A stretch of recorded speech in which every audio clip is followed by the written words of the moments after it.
오늘 계속해서 우리 나누는 말씀은요, 좁은 문, 좁은 길이라는 시리즈를 계속해서 우리 하고 있는데, 오늘 네 번째 시간, 바울이 걸어간 좁은 길이라는 제목을 가지고 같이 말씀을 나누겠습니다. 약함을 자랑하는 삶. 요즘 우리가 살아가는 세상은 이제 자기 PR 시대라 그러지 않습니까? 그러다 보니까 이제 페이스북이나 인스타그램이나 또 유튜브를 통해서 우리가 계속해서 자기를 알리는 일이 너무나 쉽고 간단하게 많이 되는 것 같아요. 그래서 저희 가운데도 50만을 찍고 넘어가고 있는 사람들이 있고, 또 그 뒤를 바짝 쫓고 있는 홍모 자매님도 계시는데, 우리 특별히 우리 젊은이들 가운데는 이렇게 자신을 굉장히 대담하게, 그리고 때로는 과장되게 자랑하는 모습들이 참 이렇게 주저하지 않는 모습을 봅니다. 어떤 사람들은 몸짱인 것을, 자기 몸을 과대하게 과시하기도 하고요. 또 자기의 미를, 또 자기의 음식 솜씨를, 그분은 오늘 안 오셨나요? 자기 음식 솜씨를 또 자랑하기 위해서 준비하고 계시고요. 또 어떤 분들은 자기가 알고 있는 지식을, 또 자신이 가진 특별한 기술을 이렇게 자랑하기도 합니다. 그런데 우리 여러분, 사도 바울이 살았던 시대, 그때는 우리가 그리스 헬라 시대라고 얘기합니다. 그리스 로마 시대 있죠. 근데 그 당시에도 역시 이렇게 자랑하는 것을 굉장히 최고로 여겼던 문화가 있었던 것으로 추정됩니다. 왜냐하면 이를 뒷받침하는 많은 유적들이 발견되는데요, 그 가운데는 한 벽면에 그냥 어떤 사람에 대한 공적을 자세하게 기록한 그런 글이 한 벽면을 차지하는 그런 유적들이 발견되기도 하고요. 또 어떤 경우는 한 가족을, 자기들의 영화, 그런 대단한 가문을 자랑하는 그런 가족들의 벽화가 발견되기도 하고요. 또는 사람들 찬양하고 칭송하는 서사시나 찬양의 글들이 발견되는 것을 볼 때, 여러분, 사도 바울이 살았던 이 그리스 로마의 시대 가운데도 이 자랑하는 일은 굉장히 일반적인 문화 가운데 하나였던 것을 우리가 알게 됩니다. 특별히 오늘 우리가 오늘 나눌 본문 말씀이 고린도 후서 11장과 12장의 말씀, 특별히 당시 고린도 교회에 사도 바울이 편지를 쓴 것 아니겠습니까?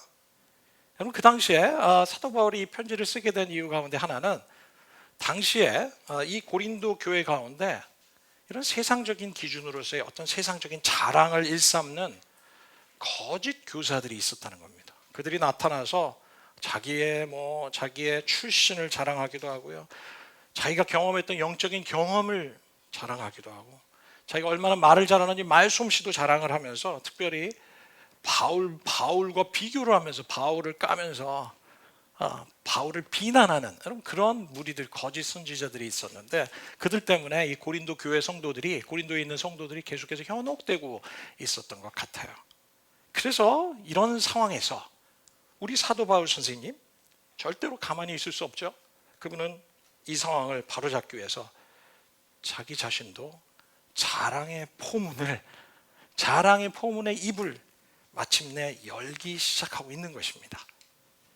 그래서 고린도 후서 11장 22절의 말씀을 보니까, 제가 넘기는 거 잊어버렸네요. 사도 바울이 이 11장 22절의 말씀, 우리 한 목소리로 좀 읽어볼까요? 시작. 그들이 히브리 사람입니까? 나도 그렇습니다. 그들이 이스라엘 사람입니까? 나도 그렇습니다. 그들이 아브라함의 후손입니까? 나도 그렇습니다. 여러분, 그의 첫 번째 자랑은 무엇이었냐면, 자기 자신이 유대인입니다 라는 것을 얘기합니다. 왜 사도 바울은 이 자신이 유대인이라는 것을 강조하면서 지금 자기 자신을 자랑하고 있는 거죠?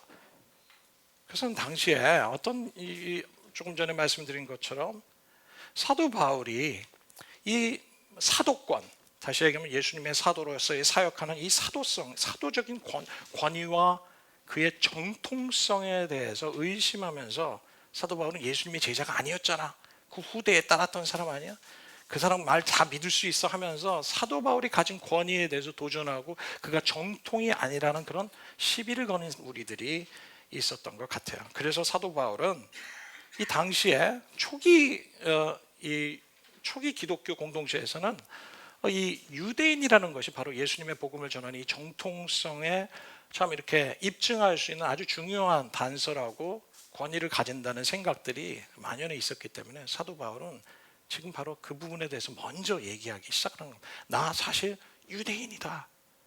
나는 유대인이다. 그러면서 사도 바울이 자랑을 계속해서 이제 계속하는데요. 특별히 자기 자신이 사역자로서 조금도 뒤지지 않는 그런 사역자인 것을 강조하면서 그는 수많은 자랑들을 내세우는데 그 자랑의 내용들이 다 뭐였냐면 자기가 주님을 섬기면서 받았던 모든 고난에 대해서 다 일일이 나열하고 있는 것을 보게 됩니다. 23절의 말씀을 보시면 여러분 23절의 말씀에도 뭐라고 얘기합니까? 그들이 그리스도의 일꾼입니까? 내가 정신 나간 사람 같이 말합니다만 참 이게 뭐 내가 정신 나간 사람 같이 말합니다. 이 말은 내가 이렇게 내 자랑을 해서 좀 쑥스럽지만 뭐 이런 소리입니다. 여러분들 내가 뭐 이렇게 얘기하는 거 좀 이상하게 생각할지 모르지만 나는 수고도 더 많이 하고 여러분 그가 주님의 사역을 위해서 정말 고된 노동과 수고와 그 육체적인 노동까지도 감당했던 것을 우리에게 얘기합니다. 그리고 나는 감옥살이도 많이 했습니다. 이게 사도 바울이 얼마나 감옥살이를 많이 했는지 AD 95년도에 로마의 초대 교부였다고 할 수 있는 여러분 클레멘트라는 사람이 있습니다. 이 사람이 고린도 교회에 보낸 편지가 발견됐는데 거기에 말하기를 바울은 7번이나 감옥에 갇혔었다고 여러분 언급하고 있습니다. 그리고 또 뭐라고 얘기합니까? 나는 매도 맞았고 나는 주님을 섬기다 여러 번 죽을 뻔한 고비를 넘겼습니다. 그는 복음 때문에 이런 죽음을 참 많은 고난을 경험했던 것을 얘기합니다. 그러면서 그 구체적으로 얘기하면서 유대 사람들에게서 40에서 하나를 뺀 39대의 매를 맞은 것이 5차례나 있었습니다. 얘기합니다. 여러분 이것은 이 39대를 맞는 것은 유대인의 형벌이었는데요. 제가 작년에 성지순례를 가면서 감옥으로 추정된 곳에 가니까 바로 이런 장면이 있었습니다. 여러분 기둥에 구멍이 뚫려 있는 겁니다.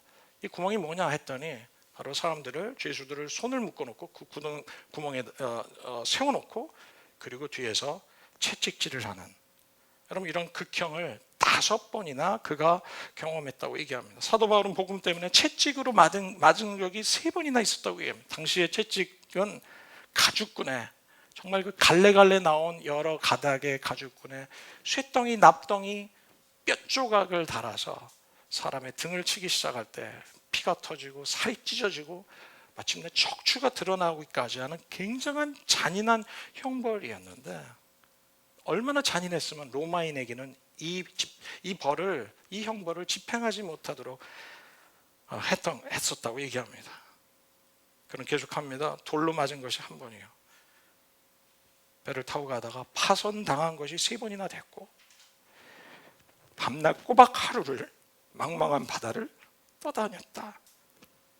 그런 강물의 위험도 경험했고 길에서 강도의 위험도 경험했고 그런 복음 전하러 가다 복음 때문에 동족의 위험도 사람의 위험도 이방인의 위험도 도시의 위험도 광야의 위험도 바다의 위험도 거짓 형제의 위험도 그가 경험했다고 얘기합니다. 27절의 말씀을 보니까 수고와 고역에 시달렸고 여러 번 밤을 지새웠고 줄였고 목말랐고 여러 번 굶고 추위에 떨고 헐벗었다고 얘기합니다. 그의 육체적인 고난과 고통이 얼마나 극심했는지를 사도 바울은 나열하고 있습니다. 그러면서 28절과 29절의 말씀을 보니까 그는 이 육체적인 고난뿐만 아니라 그가 얼마나 복음 때문에 교회 때문에 정신적인 고난과 고통까지 경험했는지를 얘기합니다. 그 밖에서는 제쳐두고라도 모든 교회를 염려하는 그 염려가 교회를 향한 염려가 그 속에 있어서 날마다 그의 마음을 누르고 있었다고 얘기합니다. 누가 약해졌다는 소식을 들으면 누가 문제가 생겼다는 소식을 들으면 누가 고난을 경험하고 있다고 소식을 들으면 그의 마음이 애타면서 안타까움을 그런 정신적인 고통과 스트레스 가운데 있었던 것을 우리에게 말합니다. 여러분 바울이 얼마나 고난을 경험했는지를 우리에게 잘 보여주고 있습니다.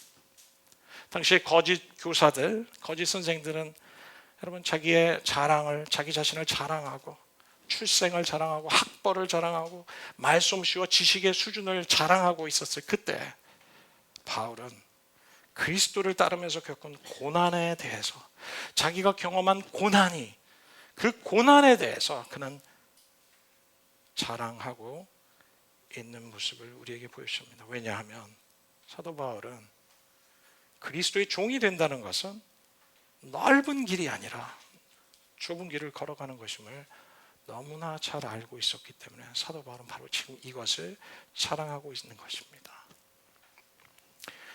여러분, 우리는 예수님의 제자로서 우리는 무엇을 자랑하고 있는지 우리 자신을 향해서 한번 질문했으면 좋겠습니다. 여러분의 자랑이 무엇입니까?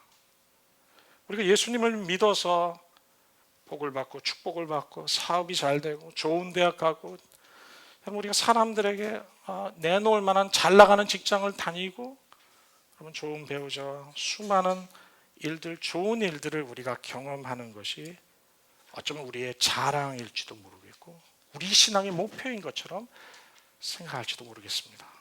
그러나 바울의 자랑은 그것이 아니었습니다. 바울의 자랑은 바로 예수의 제자로 그가 겪었던 고난, 그것이 바울의 자랑이었던 것을 우리에게 말씀하십니다. 예수님의 제자로 정말로 우리에게 이런 자랑할 만한 고난이 있을까요? 여러분, 우리의 삶에 정말 예수님을 따르면서 예수님을 따르기 때문에 우리 삶에 있는 고난의 흔적을 찾아볼 수 있을까요? 내 믿음 생활을 돌아보니 내가 그동안 걸어왔던 믿음의 여정에 이제 뒤를 돌아보면서 내가 걸어갔던 길을 바라보니 주님을 따르면서 주님 때문에 내가 받았던 고통을 겪었던 그 고난의 흔적을 과연 찾아볼 수 있을까요? 우리의 사람들과의 관계 속에서, 우리 직장의 삶 속에서, 우리 가정의 삶 속에서, 공동체 생활 가운데 과연 예수의 흔적이, 고난의 흔적이 발견되고 있는가? 만일 우리 삶 속에서 이 주님 때문에 치른 고난의 흔적이 없다면 어쩌면 우리가 그동안 걸어온 길은 예수의 길이 아닌 바로 세상의 길이었을지도 모르겠습니다. 왜냐하면 예수의 길은 좁은 길이고 십자가의 길이라고 말씀하고 계시기 때문에 그렇죠. 여러분, 바울의 자랑이 계속됩니다.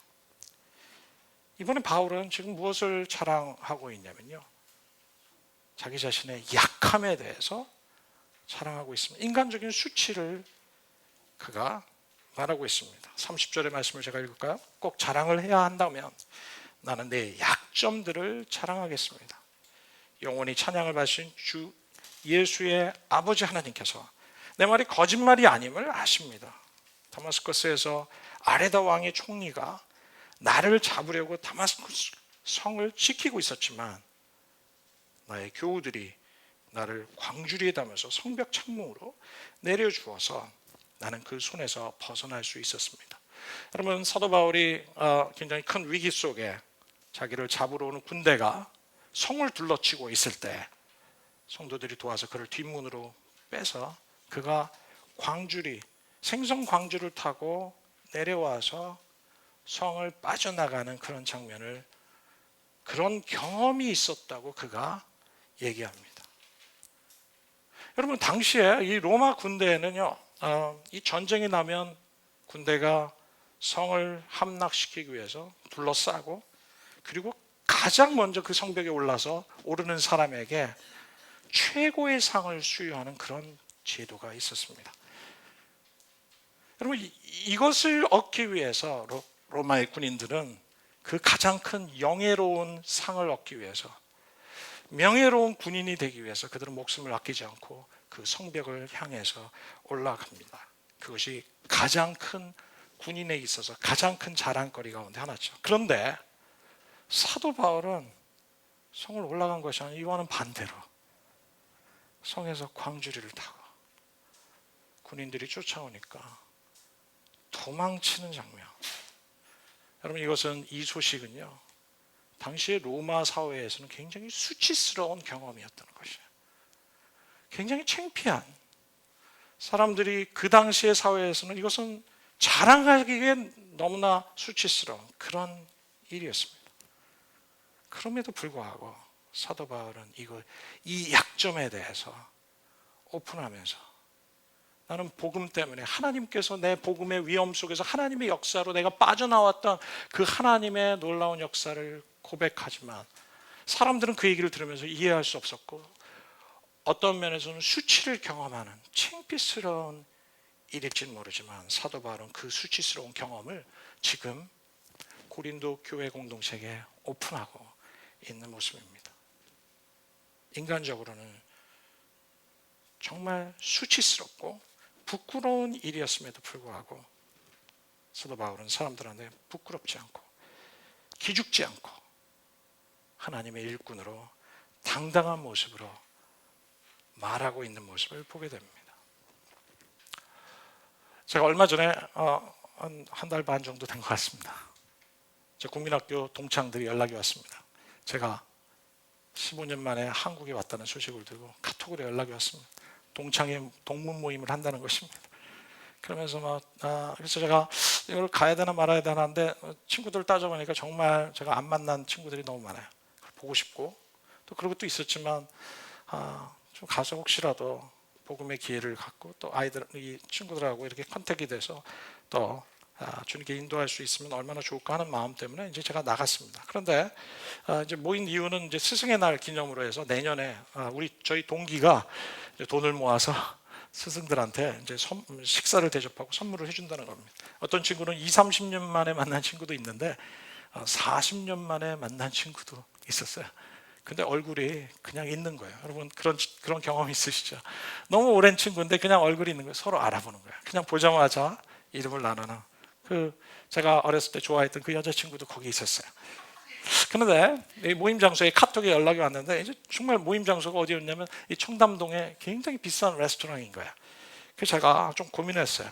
좀 하면서 이 청담동에 이게 엄청 비쌀 텐데 하면서 제 요즘 받고 있는 사례비도 머릿속에 잠깐 지나갔다가 이러면서 가야 될 것이나 말할 것이나 이렇게 하다가 그래도 뭐 가야지 하고 갔더니 이제 아니나 다를까 우리 친구들이 모였는데 다들 너무나 사회적으로 성공한 겁니다. 의사도 있고 교수도 있고 또 삐까뻔까하게 타온 겁니다. 너무나 화려한 레스토랑에 그럼 어떤 친구는 자기가 차가 벤츠를 몰고 오기도 하고 어떤 친구는 또 자기 집이 몇 채 있는데 어떻게 해야 될지 모르겠다 뭐 이런 얘기를 저한테 하고 뭘 어떻게 해 그냥 개척교회 목사한테 왜 그걸 물어보는지 그리고 또 어떤 친구는 자기는 현금이 너무 많아서 국세청에 리스트가 올라갔다 이런 얘기를 저한테 하고 그 돈을 어떻게 외국으로 빼돌려야 될지 방법을 또 상담하니까 또 친구들이 또 그거에 대해서 또 합법적인 절차를 하면서 이런 루트가 있지 않겠냐 이러면서 또 제안하고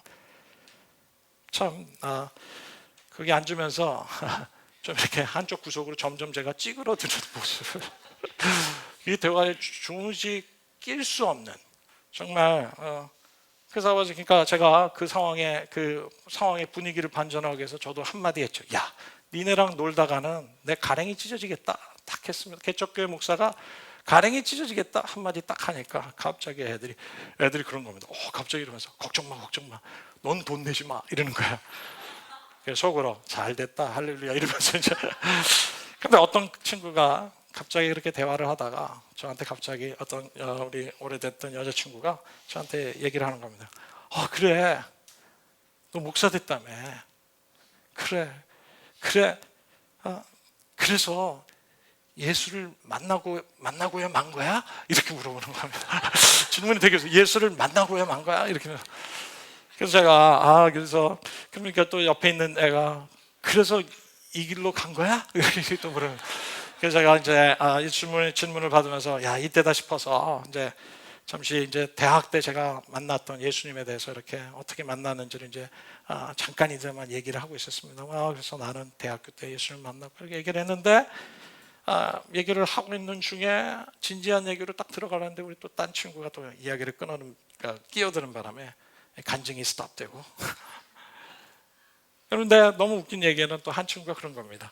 야, 네가 이름을 이 길로로 바꾼 거 나는 오래전에 알고 있었지 그러는 거예요. 그래서 어떻게 알았니? 그랬더니 하는 얘기가 믿지도 않는 친구인데 자기가 반상회 모임을 갔는데 그 반상회 모임 아줌마 가운데 한 분이 뭐냐면 제가 예전에 만들었던 그 예수행전 2000이라는 이 길로 라이브는 이런 CD 음반을 가지고 이거 좋은 음반인데 좀 구입해 달라고 그러면서 이 팔아가지고 수익금을 가지고 선교 프로젝트에 우리가 쓸 거라고 이러면서 이 친구는 대학도 교회도 다니지 않고 아무 상관없는데 어떤 아줌마가 와서 교회 다니는 아줌마가 와가지고 관상에서 처음 본 사람이 CD를 사달라고 그래서 그냥 불쌍해서 그냥 얼마 하지 않으니까 10,000원 주고 이렇게 샀대요.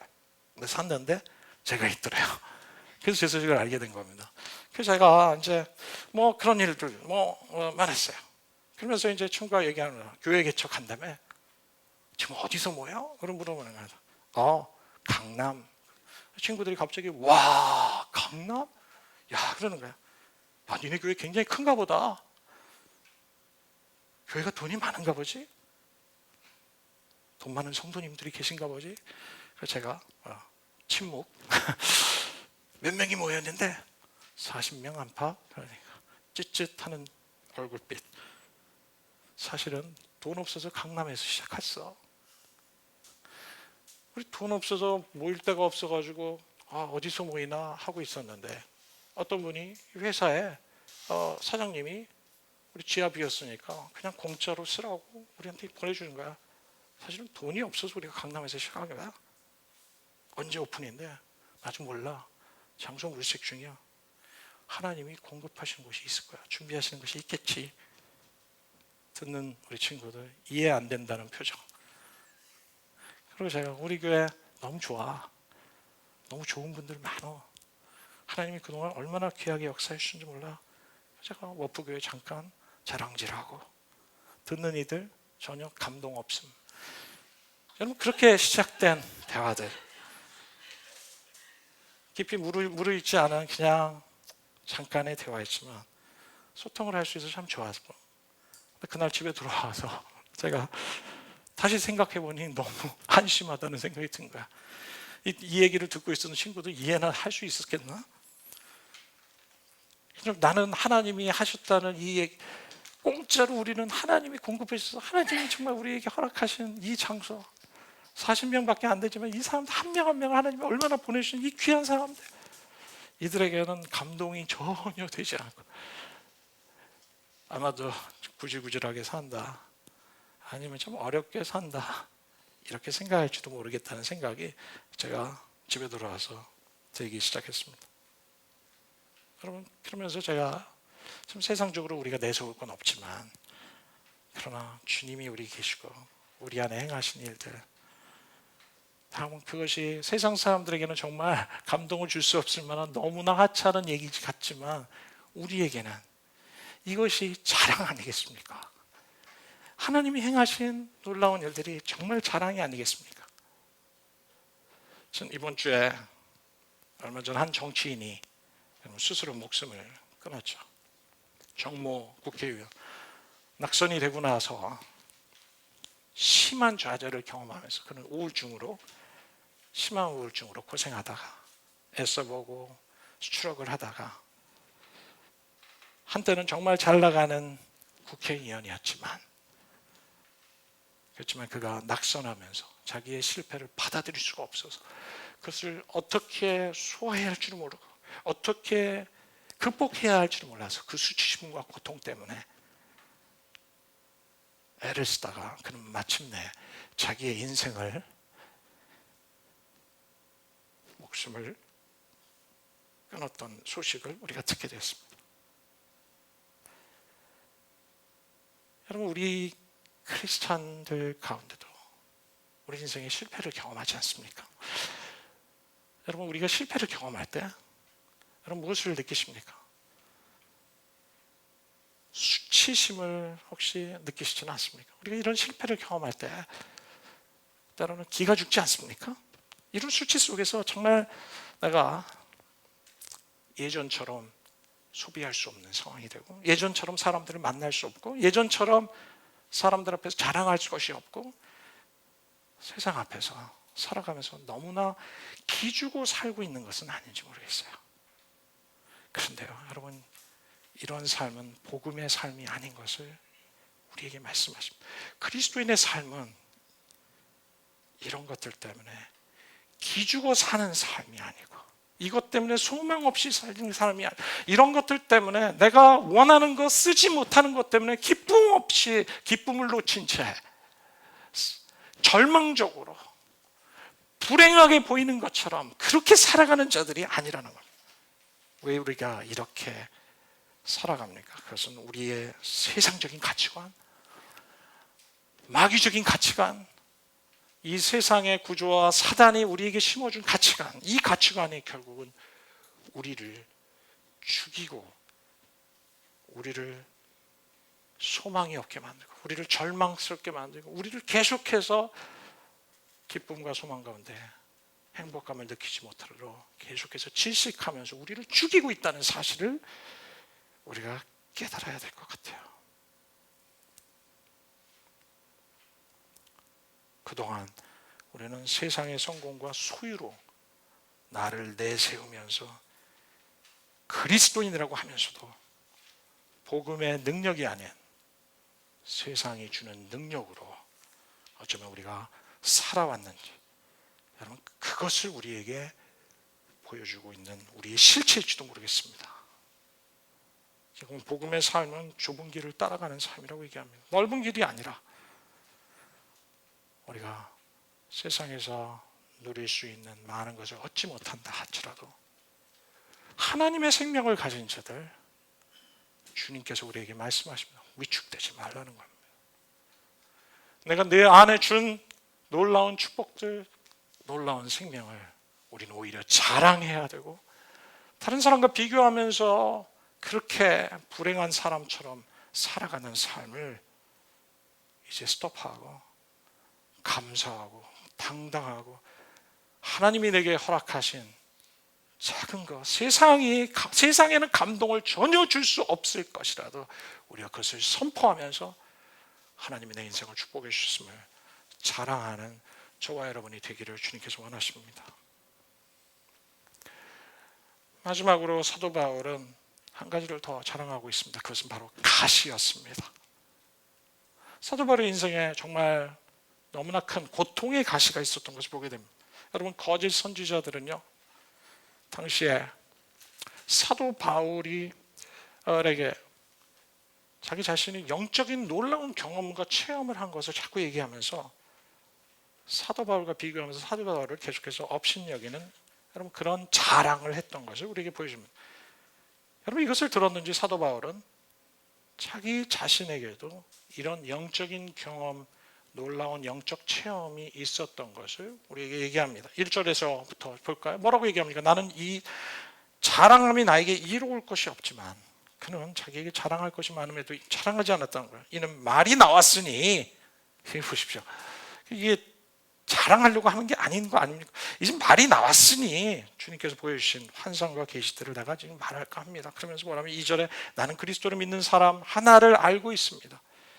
그는 14년 전에 셋째 하늘에서 끌려 올라가서 그때 그가 몸 안에 있었는지 몸 밖에 있었는지 나는 알지 못하지만 하나님께서 아십니다. 여러분, 이것은 뭐냐면 사도 바울 자기 자신을, 그는 누구입니까? 그는 14년 전에, 그는 사도 바울입니다. 사도 바울이 자기 얘기를 하면서 나는이 아니라 그는 객관적으로 3인칭 대명사를 사용하면서 얘기했다는 것은 자기 자신을 지금 쇼업하려고 하는 그런 의도가 전혀 없는 것을 보게 됩니다. 나는 이 사람을 압니다. 3절에 자기 자신이죠. 그가 몸을 입은 채 그렇게 했는지 몸을 떠나서 그렇게 했는지 나는 알지 못하지만 하나님께서 아십니다. 이 사람이 낙원에서 이끌려 올라가서 말로 표현할 수도 없고 사람이 말해서도 안 되는 말씀을 들었습니다. 여러분, 바울은 정말로 놀라운 영적 체험 3층까지 갔던, 그럼에도 불구하고 사도 바울은 이것을 자랑하지 않으려고 하는 그런 태도가 이 말투 속에 다 담겨 있는 것을 우리가 느끼지 않습니까?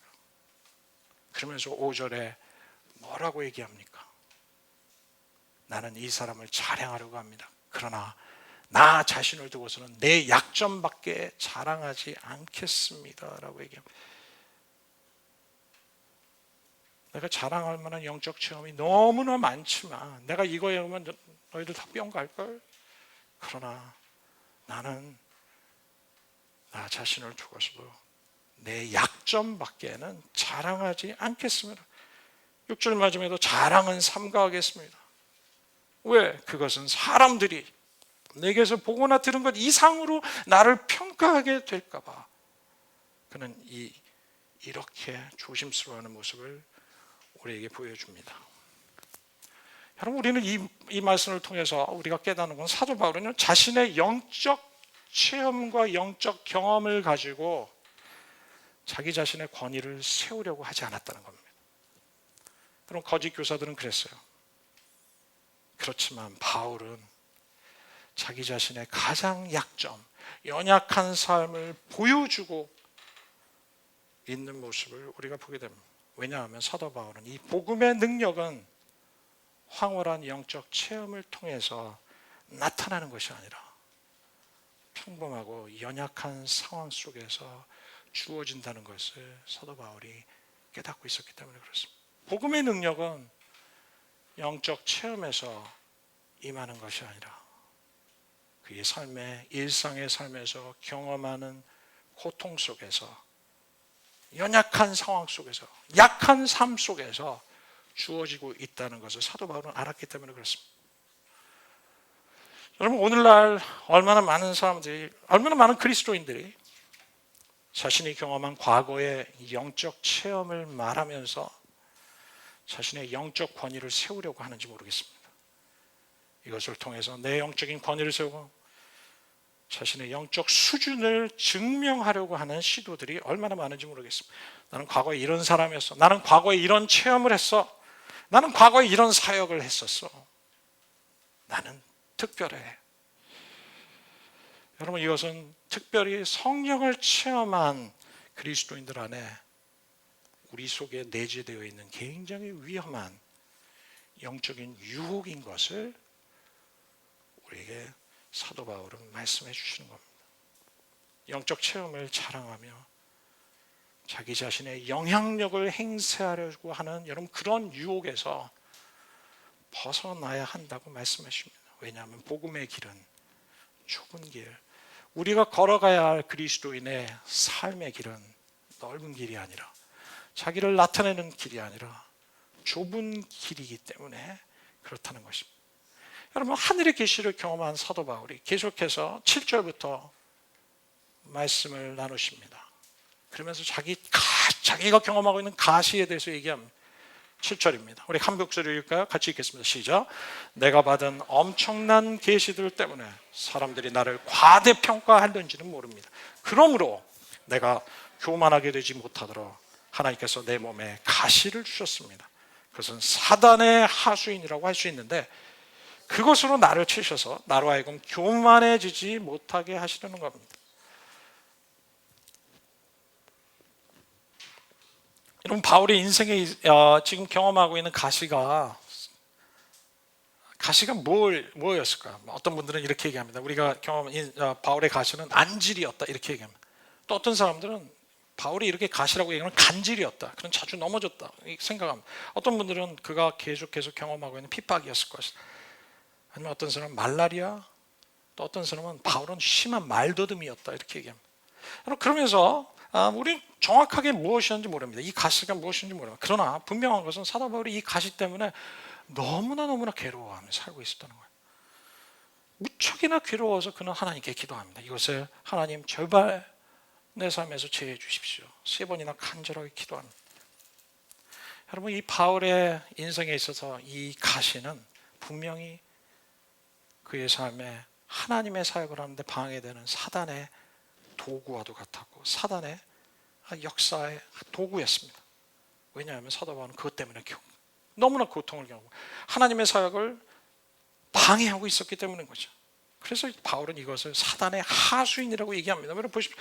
그것은 사단의 하수인이라고 할 수 있는데 라고 얘기하지 않습니까? 이 가시는.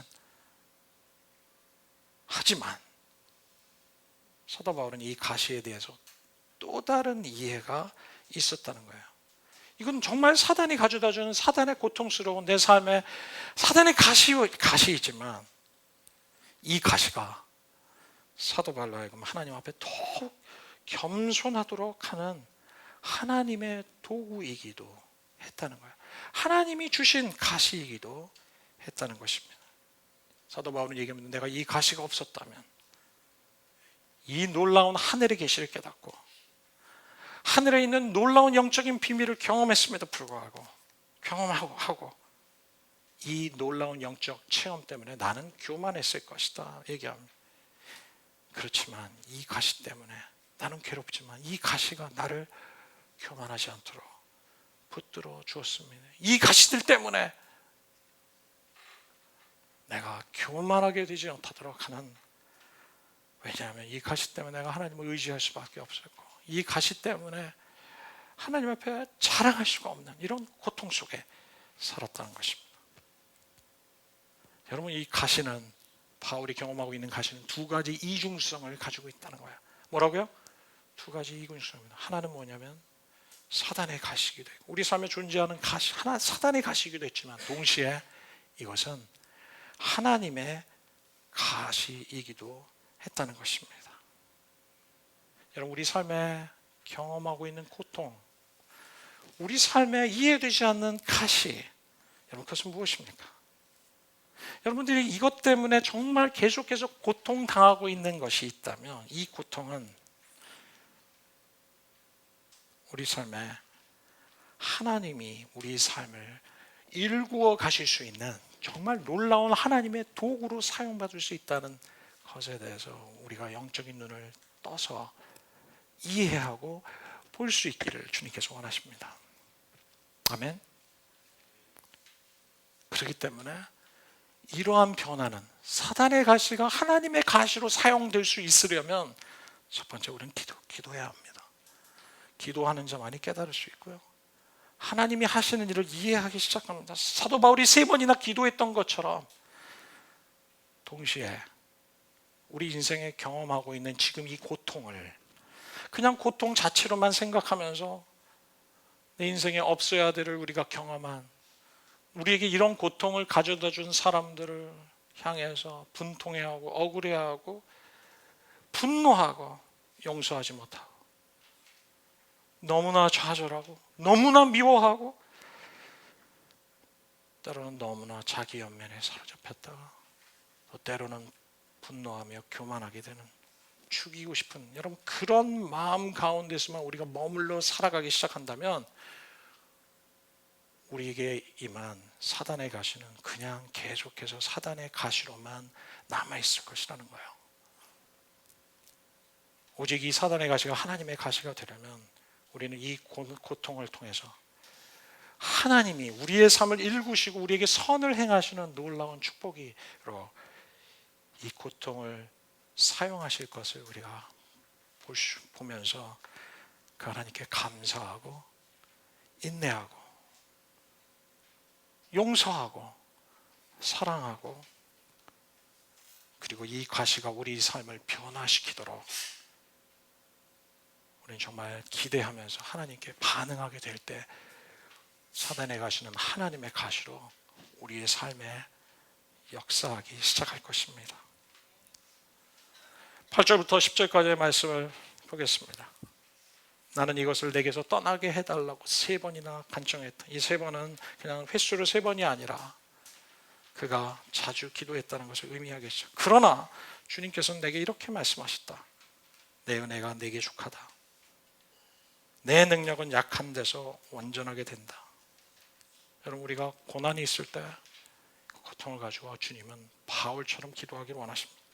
하지만 하나님께서는 바울의 원대로 이것을 제거해 주셨나요? 제거해 주지 않았어요.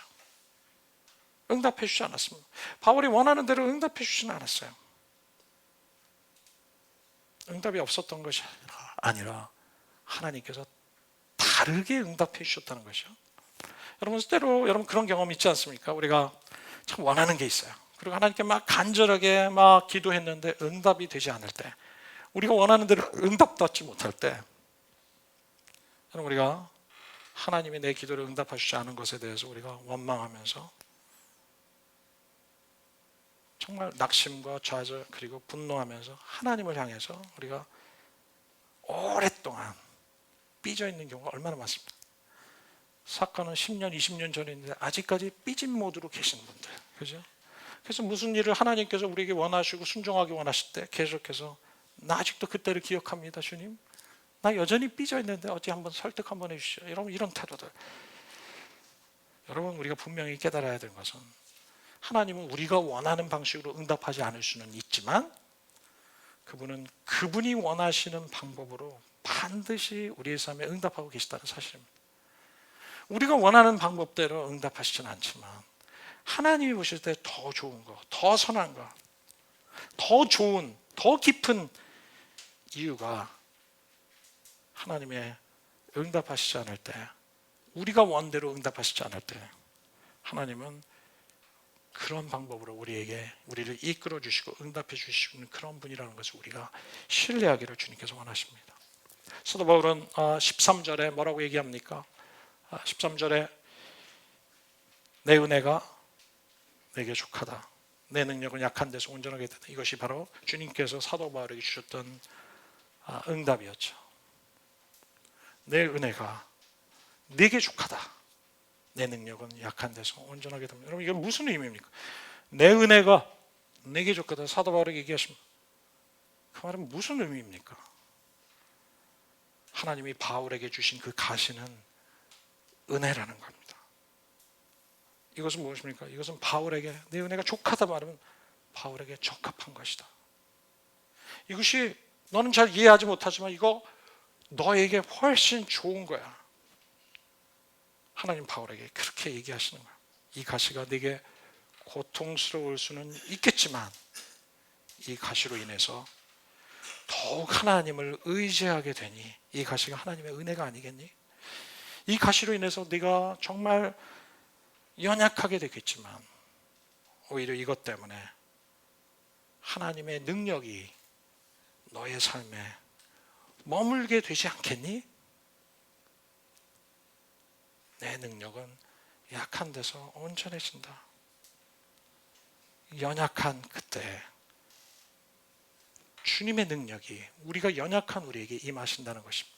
우리 함께 이 스크린에 있는 말씀을 한번 읽어볼까요? 시작. 주님의 능력은 하늘의 계시를 경험하는 데서 오는 것이 아니라 우리의 현실의 삶에서 경험하는 고통의 가시를 통해서 임한다. 여러분, 주님의 능력은 하늘의 계시를 통해서 경험하는 것이 아니라는 거예요. 하나님의 능력은 참 희한하게 하나님은 현실의 삶에서 우리 삶에 있는 고난은 고통, 가시들을 경험할 때 여러분 그 속에서 우리의 반응을 통해서 하나님이 우리에게 그 능력을 부어주시는 그런 놀라우신 분이 바로 하나님이시라는 거예요. 그래서 사도 바울은 이렇게 고백합니다. 오히려 이 가시를 자랑하고 있습니다. 같이 읽을까요? 시작. 그러므로 그리스도의 능력이 내게 머무르게 하기 위하여 나는 더욱더 기쁜 마음으로 내 약점들을 자랑하려고 합니다. 그러므로 나는 그리스도를 위하여 병약함과 모욕과 궁핍과 박해와 곤란을 겪는 것을 기뻐하며 내가 약할 그때 오히려 내가 강하기 때문입니다. 그리스도의 능력이 내 약함 가운데 하나님을 의지하고 고통에 있는 내 삶 그때가 하나님의 능력을 경험할 때라는 것입니다. 바로 그때가 하나님의 권능을 경험할 때고 하나님의 은혜를 경험하게 될 때는 그렇기 때문에 사도 바울은 이것을 깨달았을 때 더욱 기쁜 마음으로 내 약점들을 자랑한다고 얘기합니다. 내 약점이 부끄럽지 않습니다. 내가 품고 있는 이 고난과 고통이 더 이상 부끄럽지 않습니다. 왜냐하면 하나님께서 이것을 통해서 나에게 너무나 놀라운 축복의 도구로 사용해 주실 것이기 때문에 그렇습니다. 10절에 그러므로 나는 그리스도를 위해서 병약함, 모욕, 궁핍, 박해, 곤란을 겪는 것을 오히려 기뻐합니다. 내가 약할 그때 오히려 주님께서 강하시기 때문입니다. 할렐루야. 바울은 자기 자신의 연약함, 이 연약함이 주님의 은혜와 능력이 자기 자신과 또 다른 사람에게 나타나는 통로가 될 것을 믿었다는 것입니다. 그렇기 때문에 여러분, 우리 삶의 연약함을 수치스러운 거, 숨길 것이 아니라 오히려 이것을 자랑하며 오픈할 수 있는 저와 여러분들이 되시기 바랍니다. 참된 믿음은 우리의 연약한 모습을 나눌 수 있는 그런 믿음이 참된 믿음. 여러분, 참된 공동체는 서로의 약함을 부끄러워하지 않는 공동체, 오히려 약함 속에서도 기쁨과 소망을 잃지 않는 공동체. 이제 말씀을 마치려고 합니다. 여러분의 삶에 어떤 가시가 있습니까? 여러분의 삶에 지금 경험하고 있는 가시가 무엇입니까? 이것 때문에 자꾸 쓰러지고, 이것 때문에 자꾸 낙심하고, 이것 때문에 좌절하는 그 고통스러운 가시는 무엇입니까? 이 시간 잠깐 우리가 눈을 감고 기도하는 시간을 좀 갖도록 하겠습니다.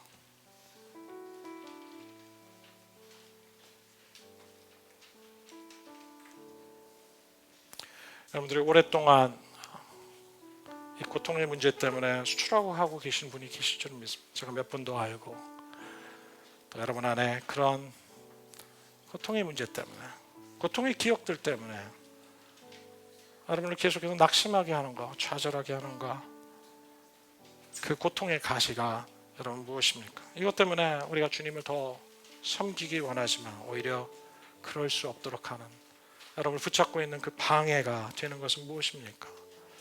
혹시 여러분이 정말 이것을 제거하기를 원하지만 제거하지 못하고 있는 것, 원하지만 응답받지 못하는 것, 때로는 이런 상황 속에서 우리가 하나님 나를 버리신 것 아닌가? 하나님 나를 외면하고 계신 것 아닌가? 하나님 정말 나 사랑하시는 건 맞는가? 온갖 두려움과 의심과 실망과 무기력으로 살아가는 분이 계십니까? 오늘 주님께서 우리에게 말씀하십니다. 내 은혜가 내게 족하다. 내 은혜가 내게 족하다. 나는 이것을 통해서 너를 이끌기 원한다. 나는 이것을 통해서 너를 변화시키기 원한다. 나는 이것을 통해서 너를 축복하기 원한다 말씀하십니다. 이것은 반드시 너의 인생에 내가 하기를 원하는 그 일을 이루게 되는 도구가 될 것이라고 주님 말씀하십니다. 내 능력은 약한 데서 온전하게 된다. 하나님 우리에게 주어진 사단의 가시를 축복의 가시로 만들 줄 믿습니다. 여러분 이 시간에 잠시 주님 앞에 반응하시면 좋겠습니다. 원하시는 대로 오늘 말씀을 듣고 여러분 안에 있는 이 고난의 문제들 주님 앞에 고백하면서 주님 앞에 반응하는 시간들이 됐으면 좋겠습니다.